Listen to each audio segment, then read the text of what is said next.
All right, Dan. Let's talk Myers-Briggs. Yeah, I finally took it yesterday just to see just how different the two of us are.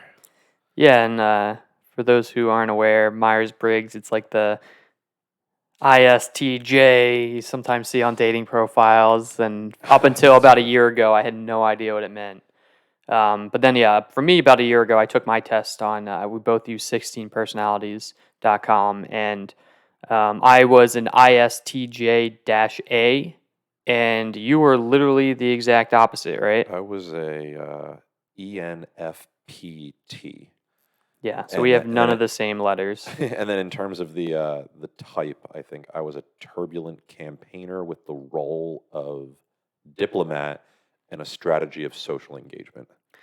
Yeah, so I am a assertive logistician with the role of sentinel, and my strategy is confident individualism. Dude, it's so funny to just hear it out loud. Yeah, right? So it's cool. So I guess it splits you up, or I shouldn't say it splits you up. It sort of like distributes your assessment into like five categories, Hmm. and those categories are mind, uh, energy, nature, tactics, and identity, and they each have like kind of their own little definition of what it is. So like with mind, it's the extroverted versus introverted, and I think you were obviously pretty introverted. Yeah, Um, so I was, for the mind, I was 69% introverted. and I'm 75% extroverted. So Yeah. it's official. I'm more extroverted than you are introverted. Yeah, I mean, we knew that, but it's nice to see. So this test, what, it took you like 15 minutes? Yeah, it And was what was it? They asked you a statement, and then it was like 1 to 5, like one strongly agree, one strongly disagree. Is that actually it was a little bit different. It was you had seven options. You either okay? had strongly agree, strongly disagree, or Like neutral? you had a complete neutral.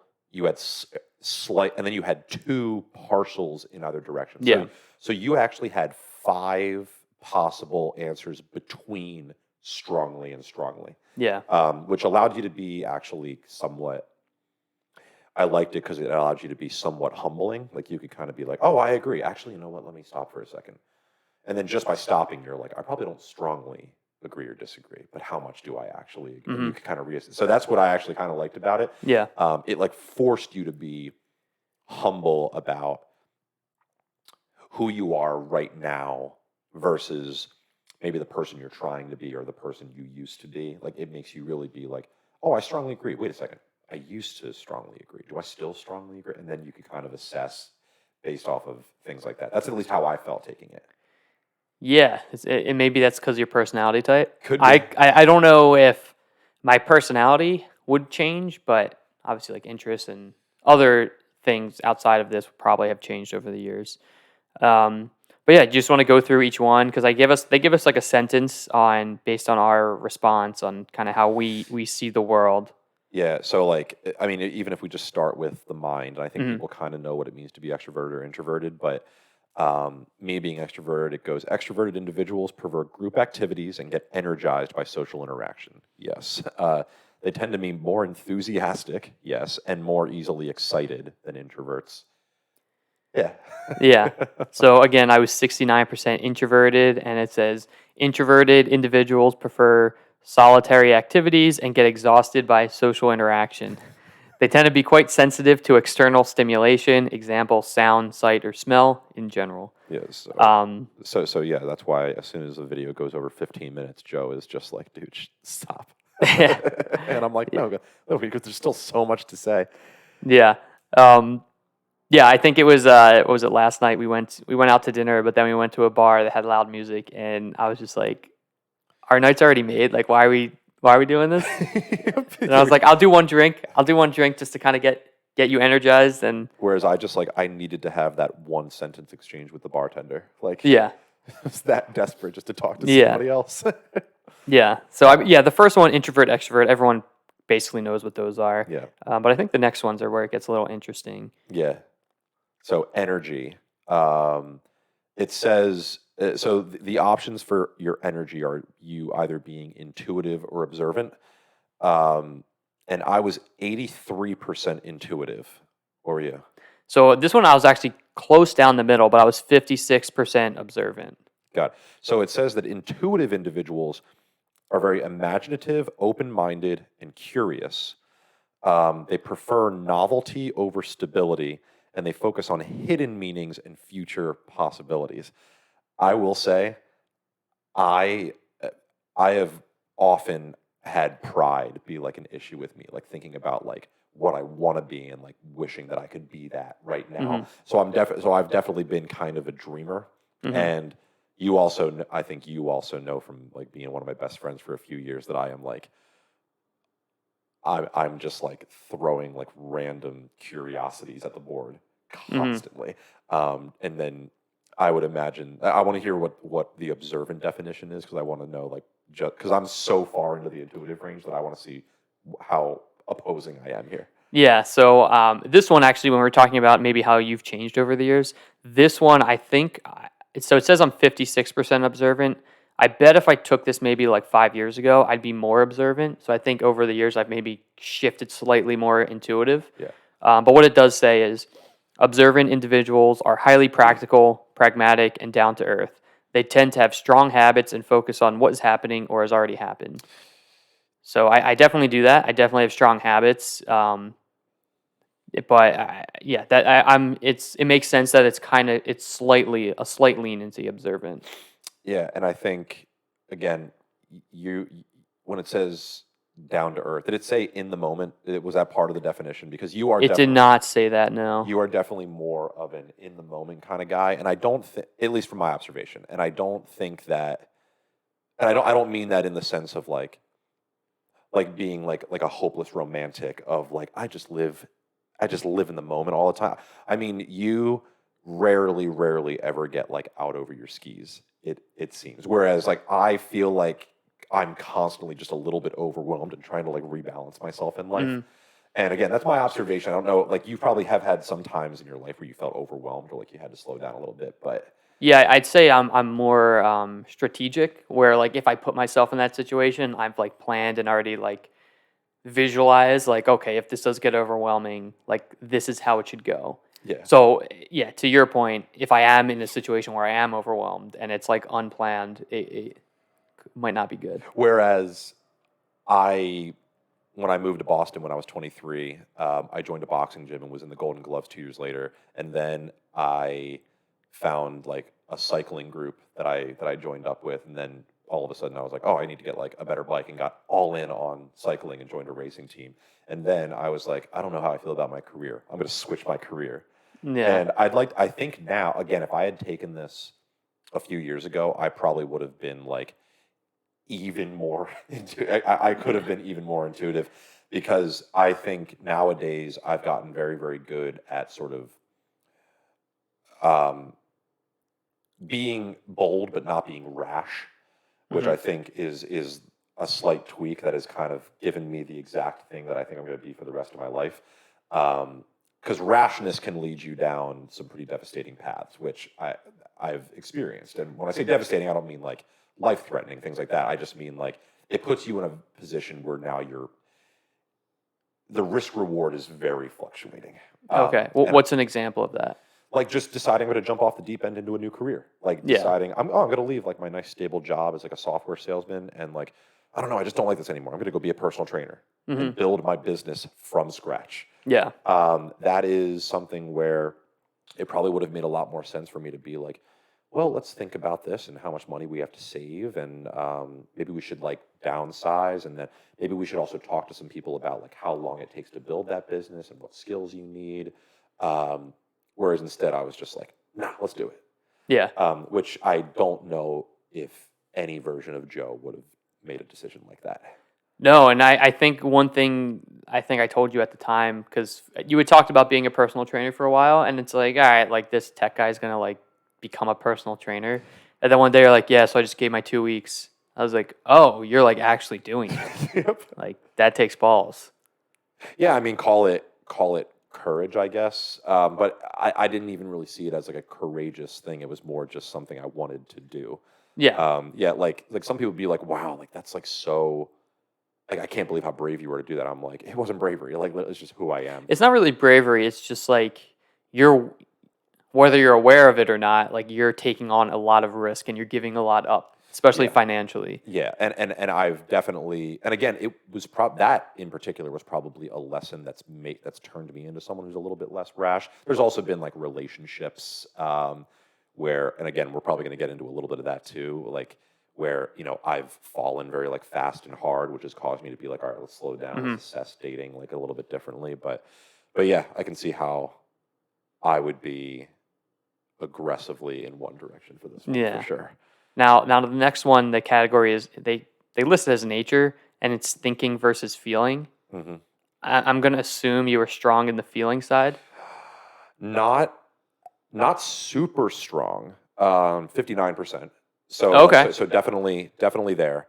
Because it says this is the trait that determines how we make decisions and cope with emotions. Hmm. Um, and the thing, and actually, it's funny the way that I assess this one. So it says feeling individuals are sensitive and emotionally expressive. That's definitely true. Hmm. Um, they are more empathetic and less competitive than thinking types. I've always considered myself a pretty competitive guy, but they might not necessarily be talking about it. I think they're probably talking about it from like a status perspective, not necessarily like like just generally Yeah. competing. Um, and they focus on social harmony and cooperation. You know me, I'm all about just being friendly to everybody and wanting to bring people in. What does it say for the definition? Because you're more thinking, right? Yes. What does it say for that I am definition? 69% thinking, and it says thinking individuals focus on objectivity and rationality, prioritizing logic over emotions. They tend to hide their feelings and see efficiency as more important than cooperation. So what's funny is you and I have honestly, like, you and I became friends because of a lot of like the cool, like, thoughtful conversations we would have, Yeah. um, and that and just being from Philly and rooting for the Birds. But I actually think that if I took this a few years ago, I would have been more on the thinking side. Uh, because I think like a few years ago, I was definitely kind of lost trying to like be somebody that I wasn't necessarily. Hmm. I probably would have lied to myself and been like, no, like, it would have been like finding my masculinity, like trying to be like, no, like I don't care about this stuff. This stuff doesn't bother me. No, like screw this like creative thing. I just need to like be my own boss and make money and do all this stuff. Hmm. Whereas coming out of my last relationship, going through like 2020 and 2021, becoming more independent, expressing a lot more gratitude to the people in my life that I actually care about. I've become way more just like self-aware and um, vulnerable and comfortable with my emotionality, and Hmm. realizing that that doesn't make me not a man. It doesn't mean that I'm weak in any capacity. It just means that that's who I am. And again, it's not like I'm 80% in like the overtly crazy heart on his sleeve um, realm, but realizing that I'm definitely more of like, again, an intuitive, emotional guy as opposed to the pragmatic thinker. Um, definitely like spot on for now. Yeah. And I think this one, thinking versus feeling, this is probably the biggest cause for clash within people. So like for I find myself in situations where I have a view on something and I've been able to clearly rationalize it, and I meet someone who's on the feeling side, and let's say we disagree on that view, their feelings overwhelm their opinion or view, and I can like throw a clear rational like case for my view, but their feelings just go, no, like it's not about making sense, it's I feel this way. I think even like, if you look at the news, they probably weaponize that. Oh yeah. So there's a lot of people who are thinking, but I'm so not on the feeling side that like when I initially a couple years ago, I was like, how is this working? Like it's easy to debunk whatever today's news is, but as the years have gone on, I'm like, oh, like it's not about thinking for a lot of people, and it's if you capitalize on that feeling portion, um, you could do things. And since you're kind of in closer in that middle portion, you probably can see that better because you can probably more relate to the feeling side. Well, and when you meet when you meet somebody, I'm almost wondering about like the way that we assess like our first like how our first impressions of people are created. Hmm. Because for me, I see somebody with like a bright smile, a bubbly voice, a or just like a nice firm handshake, like how you doing, that kind of thing. Yeah. Like I'll look at that guy and be like, I like this guy. Hmm.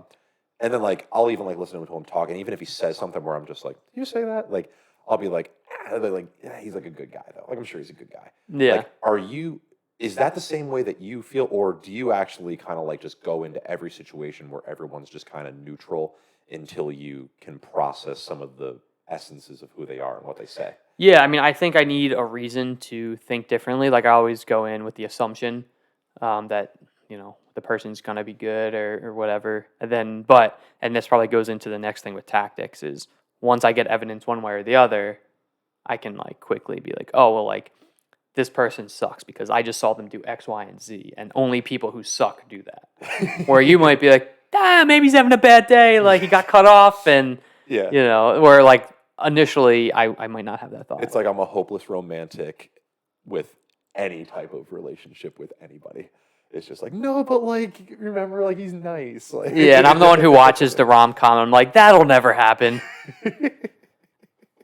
It's like, no, Steve Carell, you are permanently the vodka cranberry at the bar. Yeah. No. This is you don't meet Ryan Gosling and turn into this guy. You Yeah. just don't.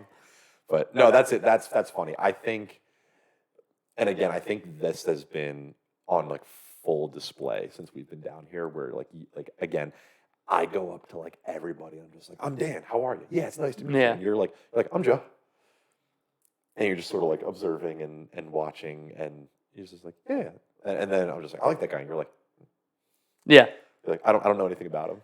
Yeah. Well, yeah, like there was what was it, 2 nights ago? We were at a bar and you just started talking to the table next to us. It was 2 guys and 2 girls, and I don't know. You like you got them to invite us to their table, and you're just like having this conversation. I'm just like, hey, random people. Yeah, Like I have no idea what's going on, but yeah. Whereas I just like went over. I saw a guy's drink, thought it looked delicious, and didn't just think to like go over. Let's just start with that first scenario. If you see, like, I saw a drink on a table that I thought looked like a drink that I would enjoy. My inclination, my next step was, this is a great opportunity to create a connection with somebody and be friendly by asking them what they ordered and how much they like it. mhm. If you see a drink at a table that you think could be your kind of drink, how are you going about uncovering like whether or not that's a drink that's a good option? If I was at a bar and it was the person sitting next to the bar from me, I would ask. But if we're at a table and there's a table across, I might ask the waiter. Gotcha. Yeah. Yeah, I mean, So- like, hey, like I see that drink over there. Like, what is that one? Yeah, I think with me, and I definitely probably rub some people the wrong way sometimes because I'm at a point in my life where I know that I'm only ever doing things with positive intent. Mhm. So if someone takes it as negative intent, it's like, oh, like I didn't mean it as that. But I'd like to think I'm pretty overtly friendly. So Yeah. like, even if someone's just like, I wish he hadn't come over, they're not going to be like, hey, he sucks. Yeah. So I always just like interacting with people. Like I think, dude, we went to Pappy Steak the other night. Mhm. I just saw a dude. I was like, dude, that's a great shirt. Where'd you get it? Yeah. We were like, why are you talking to this dude? We got like a steak on the way. Yeah. And then he comes back from the bathroom and was like, it's H&M, by the way. Yeah. I was like, yes. Yeah, it's not a bad thing. It's just like for me that it's got to be something really important for me to. Go out of your way. Yeah. Gotcha. All right. Well, let's move on to the Yeah. next one. So next is tactics. So it's judging or prospecting. So this one I'm actually 71% judging, which wasn't. That's not surprising to me. What's the definition of judging? So judging individuals are decisive, thorough, and highly organized. They value clarity, predictability, and closure, preferring structure and planning to spontaneity. Whereas I am 63% prospecting, Mhm. so pretty safely into the prospecting pool. Prospecting individuals are very good at improvising and spotting opportunities, Yep. like asking somebody about a drink that they ordered. Yep. They tend to be flexible, relaxed nonconformists who prefer keeping their options open. that last part, like relaxed nonconformist, I think definitely to a certain degree, I'm a little bit like that. Um, but I will say that when I have my options a little bit too open, I tend to feel a little bit stressed because, again, I think I take on a lot. So when I don't have an idea of what I'm doing next, Hmm. it can overwhelm me a little bit. But I will say, as I was going through this, this was probably one of those things where I stopped and thought and had to humble myself about, yeah, but how, even if you feel like you shouldn't be like that, how are you? And I think that I definitely am like that, where I don't necessarily like to say no to people when Hmm. opportunities present themselves. So I will sometimes throw away the thing that I planned on doing on my own to go do something with somebody else. Yeah, yeah. I think I'm definitely judgy to a degree, but then where it says, open to what was yours at the end? What did it say? Relaxed nonconformist who prefers to keep their options open. So when it comes to prefer to keep their options open, I'm very like binary. So if there's something that I care about, like coffee, which coffee shop do you want to go to? I'm gonna like pick one that I think is gonna be the best. Yeah. But if you're like, hey, which beach do you want to go to? They're both great. I'm gonna be like, I just want to go to the beach. I don't care which one you pick. But then I'm cool with that, where I'm decisive in that, like I'm gonna be okay. Whereas like if you were, you might be like, oh well, like if I pick this one, if he doesn't like it, now he's gonna be pissed. But I'm also transparent, where like if I did have a preference on which beach we went to, I would say no, I want to go to this one. And it's almost as if, like, some people might be like, um, yeah, I want to go to the beach. They're both awesome. Which one do you want to go to? You're like, I really don't care. You pick. Yeah, At that point, if I start giving you more things to pick from, you're going to be like, I said I don't care. yeah. Well, Just pick one. so yeah, and that's because since I'm like very transparent, when I say I don't care, that means that you can pick whatever and you're not going to get a negative response from me. Yeah. Whereas I know not everyone's like that. Some people will be like, "Oh, I don't care," and they're like, "Oh, why do we go to this beach?" And it's just like, "Well, you didn't care." Oh no, I didn't mean that. That was just my feeling at the time. Yeah. Where I'm like thinking, I'm like, no, like I don't care. If I did care, I would tell you. It's like a girl being like, yeah, I'm hungry. Oh, where do you want to go? I don't know. Like, why don't you pick? And then you pick one, and they're like, I don't really like anything here. Yeah, see, I wouldn't do that. Like if I did want to go somewhere, I'd be like, we're having sushi. And you'd be like, "Oh, okay." Or if I didn't care, it'd be like, "You pick." I think that, yeah, I think I'm definitely like that, and I think it's the improvisation and sort of like the drilling down to really get down to the root of what someone wants. And I've actually, like, as I've gone through my friendship with you, there have been like it's taken me years to sort of like detect when Joe is hyped and when Joe is like the opposite of hyped, because you are like a very stable and like objective and like, yeah, this is me, like, yeah, I don't care where we go. Oh yeah, that sounds good. Like, I've had to learn how to detect Joe Ranieri's tonalities Hmm. because they really are just purely decisively objective. Whereas a lot of other people that I hang out with, like, and this might be like the salesman in me, where Hmm. I I know that like the deal isn't closed until I know that it's closed. So I will continue to go down, and it's funny that it's called prospecting, right? Yeah. Where like I'll continue to ask all the questions, like, yeah, but like, okay, so this place has this. Like, are you kind of feeling more like casual, or you want to go really casual, or yeah, this place has like, or if it's like a beach, it's like this place has like pretty comfortable chairs, but this one has like a beach volleyball court, and you're just like, I will. You're the guy who's like, I already told you, I don't care. I just want to go to the beach. Yeah. Whereas some other people be like, oh, you know what, like volleyball does sound fun. Like, but do we have to bring our own towels? And I'll be like, yeah, like I have to. Like, Yeah. those are the conversations where you're like, if I cared about this, I would have told you. Yeah. Whereas we're just deciding what we care about, kind of as we go. Yep. Yeah, that's it. That's interesting. Yeah, and I So think that goes into the next one, which is identity. right. So I'm 72% assertive, and it's assertive versus turbulent. So for me, it says assertive individuals are self-assured, even-tempered, and resistant to stress. They refuse to worry too much and do not push themselves too hard when it comes to achieving goals. And Um, that's very me to a T. yeah. And this one was interesting for me because I'm more turbulent. I'm only 54% turbulent, so Okay. I'm pretty in the middle. And I think that actually fits me pretty well because so here's the definition of turbulent, and and remember I'm slightly more in that camp. Yeah. Turbulent individuals are self-conscious and sensitive to stress.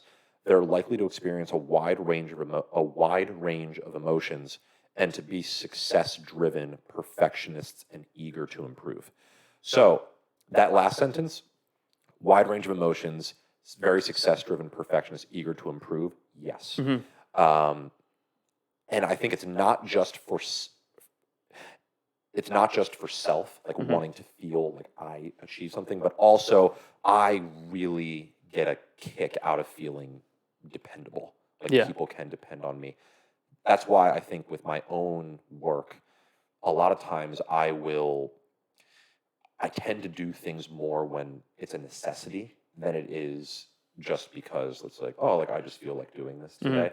Because especially if someone gives me like if I give myself a deadline, Yeah. that puts unnecessary pressure on me. If someone else gives me a deadline, Hmm. there's nothing more important than making sure that person knows that they can depend on me for anything. Yeah. Um, but the self-conscious and sensitive to stress, it's definitely true.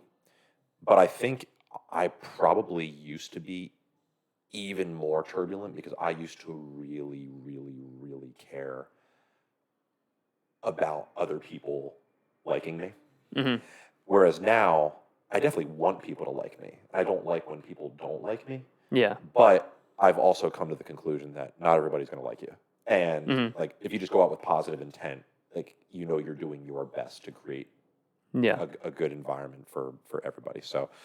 Um, so yeah, I think this was like hammering home just how diametrically opposed the two of us are from a personality perspective. Yeah, and it's crazy. It's when you got your results and you read it, it was pretty accurate, wasn't it? Oh, dude, I was reading stuff. I wish I had kept some of the lines. I thought they were going to send me the whole breakdown, but I think it's kind of like hidden in here if I want to go back and read it.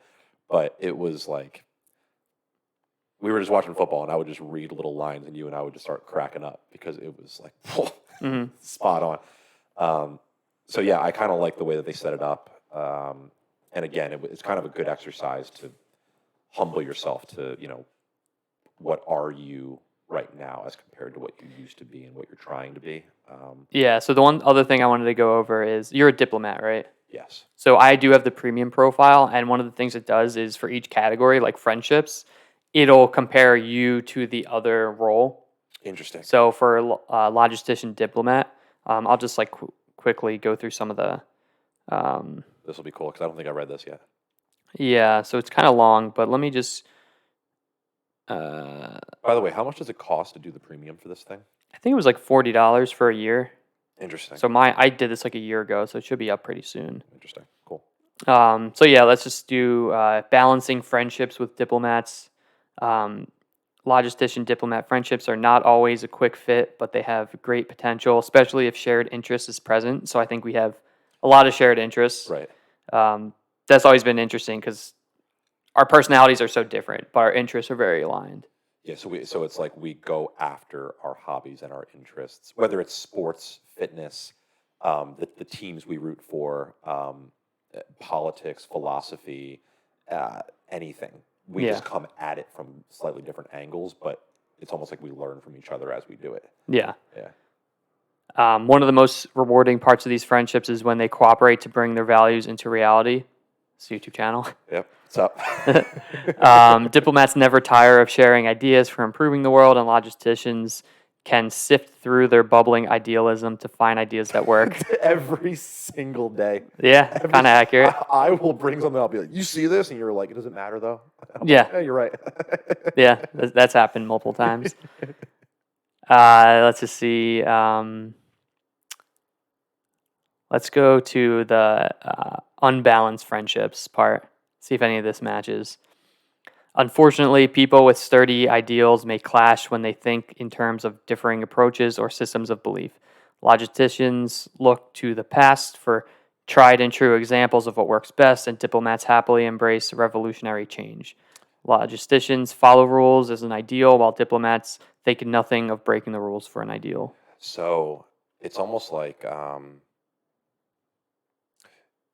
you can be really, really good friends with a diplomat so long as you and that diplomat share the values and the view Yes. of how the world operates. Because it's almost like again, this is like to toot my own horn. It's almost like I'm the kind of person who gets you out of your shell in a way that's comfortable for you. Yeah, I can see that. Yeah. Yeah, so like for example, we have a lot of shared interests. I bet you if I had to make a list of people who I did not get along with like strongly over the years, it's probably also been your personality type with people who I don't have similar interests. Right. Because I could totally see that not going well very Exactly. quickly. Yeah, because you'd be like, dude, you're getting hyped about shit that I just could not give two shits about. Yeah. Yeah. Yep. It makes sense. Okay, next section, rebalancing friendships with diplomats. Resolving clashing views within a logistician diplomat friendship requires a different approach than a logical argument. I think I mentioned that before. Yep. These friends don't need to agree on a lifestyle, but they can explain the negative effects they feel from the other's behavior. For logisticians, this may include functional concerns, and for diplomats, it's more about their feelings. Either way, honesty and respect are key. That is so funny, man. Like, again, I think it probably also, not to say that we couldn't have worked if I was even like more in like the feelings camp, Hmm. right? That was my nature, I think. Um, but like, I bet you probably also do well with people who kind of exist in like the moderate feeling. I bet if someone was like 80+% feeling, it would be like a little bit tougher for you to like communicate with them, right? If Because there were because differences, yeah. yeah, because I mean it's going to be because they're going to be overtly heartfelt and you're going to be like overtly logical and you're going to be like, but what you're feeling doesn't make sense. Then they're like, it doesn't have to make sense, like you said earlier. Yeah, and yeah, but if they have strong feelings, but it's something that we're aligned with, I can walk through it step by step. It might be a long process. It's almost as if you could like honestly, if you had a if I'm thinking about like your dating life. If you met a girl who shared a lot of your moral beliefs and she was like hypersensitive, like very feeling, you could be almost perfect for her because she might have these feelings that she really needs to talk out and you would be the perfect person to like help her justify like no, you're correct to be feeling this way. Or to be the person who's like I understand that like you're an emotional person and you feel this way. I just want to kind of like give you some things to think about. And Hmm. it might actually be like the perfect balance as long as you guys do have sort of a shared objective and purpose. Yeah, So it's funny to think about. yeah, it's almost like a yin yang. Yes. But it would, I could see how it would have to come down to common interest and common purpose. Yeah, there would have to be a commonality. I couldn't do that with someone who's just like view. I don't know, like certain things are very different. So as long as we have the same values and goals, that probably works out. Yeah. Cool. But Is that it? yeah, that I think we just went through everything. So This is dude. This is going to be like a foundation for so many of the videos that we do moving forward. Like yeah, talking about like situational stuff and how do you deal with it versus how do I deal. So introverts who are watching, yeah, let's see if I can get you out of my shell and Joe can guide you. And extroverts, let's see if I can guide you and Joe can slow you down just a little bit. yep.